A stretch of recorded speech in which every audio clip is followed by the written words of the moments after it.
Hi, Jeremy. I was just reading an email that you sent me as you're finishing up things, and I told you that I was making videos all day. This is what I'm doing, and your video happened to be next. So I thought you did an incredible job. Matter of fact, I used a lot of the things you said to some of the other interns.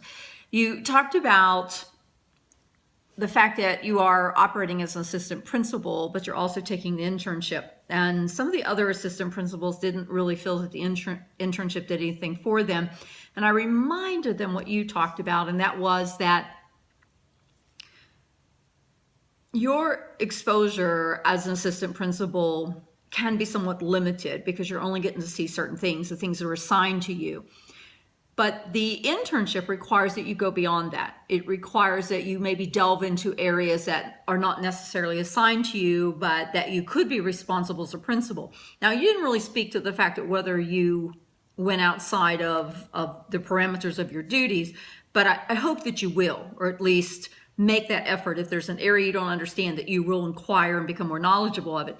But the part that you talked about that was so important to me was just that self-reflection. And I agree with you. I don't think, unless you're being forced to, which I love the word you said, forced, because it really is. That's what it is. You're being forced to reflect on what's going on.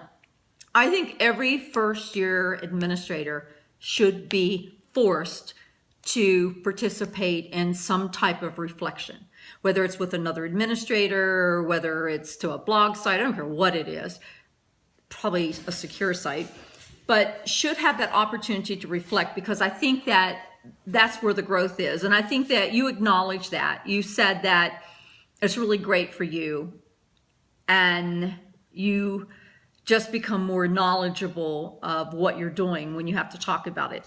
It kind of goes back to that old adage where they always say that you can show something to somebody or you can teach them to do it for themselves. And if you teach them to do it for themselves, and a person is capable of teaching something, then they know it. And that's the same process you're going through. Let me look and see if I said anything else. You said that a goal that you're focusing on, I think is a good goal, is that you want to become more knowledgeable of your students. You want to know about their home life. You want to know what's going on with them so that you can understand them and relate to them. And I think that's imperative. You also need to know, their SES background. The way you talk to one student may not be the same. You talk to another. There are words that have been identified for students in poverty that mean one thing and they mean something in a different model in a higher SES. So these are things you need to become acquainted with. Another good goal, when you talked about that goal, I wrote to myself that, and I think you talked about it, it mirrored what you said, and that is that you can cut your discipline problems in half if you're having those conversations.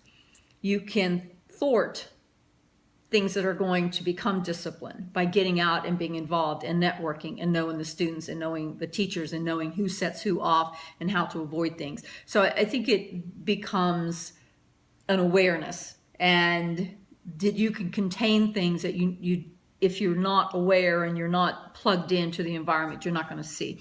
Anyway, I thought it was a great reflection. I really appreciated it very much.